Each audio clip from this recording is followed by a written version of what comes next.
It didn't begin with a dramatic event. It began with a quiet shift inside your body, long before you even had language for it.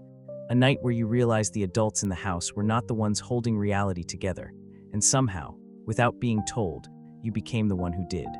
There is a moment, usually no one remembers the date, but the body remembers the weight. A small child, wide awake under a dim lamp, staring at the ceiling like an adult trapped in a body too young to understand why they already feel responsible for everything. That was the beginning. You didn't become strong because you were brave. You became strong because you had no other option. And people mistake that for maturity. But you know it was never maturity. It was survival. It was armor. It was the quiet decision your nervous system made without language. I will hold it all together because if I don't, everything falls apart.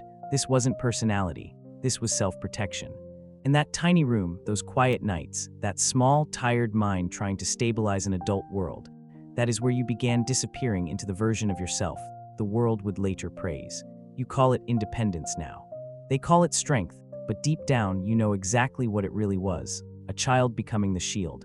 Before they ever got the chance to just be a child, you didn't notice it happening. Children rarely do. At night, you learned how to hold fear quietly in your chest. In the morning, you learned how to hold the house together with a smile. The bedroom taught you how to think like an adult. The kitchen taught you how to pretend like one. A 7-year-old shouldn't have to measure the emotional temperature of the room before speaking, but you did. You learned to scan facial expressions like danger maps. You learned to soften your voice before asking anything. You learned that the safest version of you was the smallest version of you. This is the moment psychology calls parentification, when the child becomes the emotional adult, while the actual adults collapse into their own wounds. No one explained this to you. No one gave you language for it, but your body understood the assignment. If I can keep the peace, maybe I'll be safe.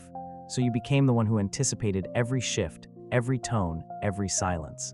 You became the emotional thermostat, long before your nervous system was fully built, and the world praised you for it. They called you mature. They called you wise for your age. They called you the good one. But this wasn't goodness. This wasn't maturity. This was trauma training disguised as character development. This part of your identity wasn't built with choice. It was built with self-abandonment. And that is where the real wound began, not in the pain given to you, but in the parts of yourself you learned to never allow. As you grew older, you didn't become a person, you became a role. You learned which version of yourself caused the least disruption, and you stayed inside that version like armor. You became the reliable one, the quiet one, the one who never needed anything, the one who solved problems before anyone even asked. It looked like confidence, it looked like independence, it looked like maturity, but it was performance. A survival mask built to protect the terrified child underneath. This is where the split begins between who you are and who you learn to be. One part of you is the obedient protector, the one who absorbs, fixes, calms, stabilizes.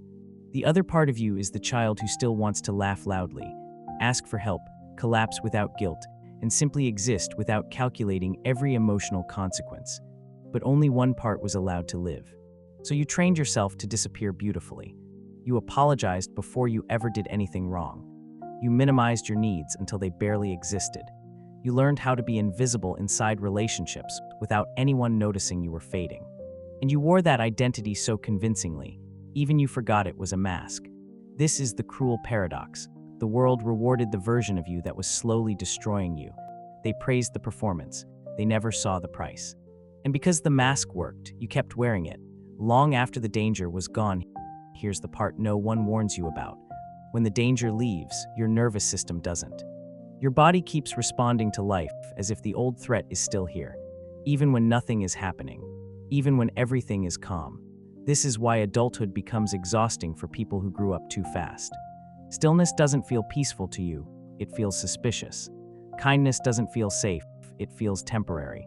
Love doesn't feel nurturing, it feels like debt you will eventually have to repay. So you keep controlling everything. You keep managing outcomes.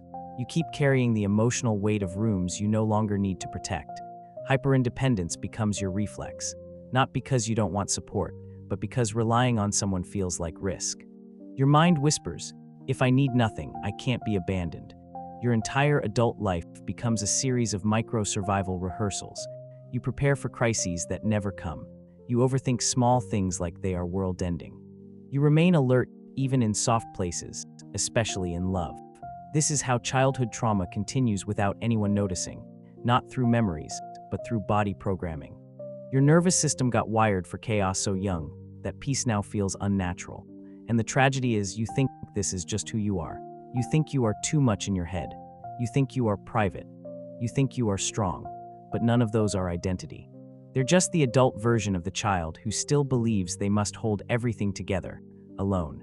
There comes a point in adulthood where the performance stops feeling sustainable. You look at your life, the achievements, the composure, the stability, and it still feels like something is missing.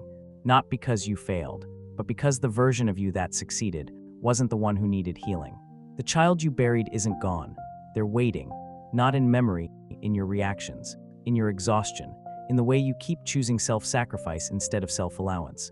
Shadow work isn't about fixing anything. It's about finally turning toward the part of you that learned to survive before they learned to live. And you don't do this with pressure. You don't do this with productivity.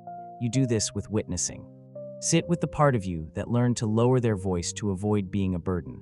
Sit with the part that tried to earn safety by being perfect. Sit with the part that collapsed internally every time they smiled externally. You do not heal by punishing that child. You heal by holding them through everything they didn't get to feel. Let that child come to the surface. Let them cry. Let them admit what nobody allowed them to say. Let them rest for the first time in years, because the return to the inner child is not regression. It is reclamation. You aren't going backwards. You are finally going back for the part of you that got left behind. Healing doesn't make you who you used to be. Healing makes you who you were supposed to become, before the world handed you responsibilities your body wasn't built for yet. You are not rebuilding yourself from nothing. You are returning to yourself from exile. And yes, it feels unfamiliar at first, because you spent your entire life treating strength like a requirement instead of a choice. But the most dangerous lie you were ever taught was this: you have to earn your right to rest. You don't. You don't need to prove resilience to deserve peace. You don't need to bleed for love to be allowed softness. You don't need to keep being the adult who never breaks. You are allowed to stop trying to be indestructible. The world will not fall apart if you put the weight down. The child you buried is not a weakness you must suppress. They are the part of you that still knows how to feel alive. And the truth is simple: you never failed at childhood. Childhood failed you. But adulthood is yours now, and this time, you get to choose softness.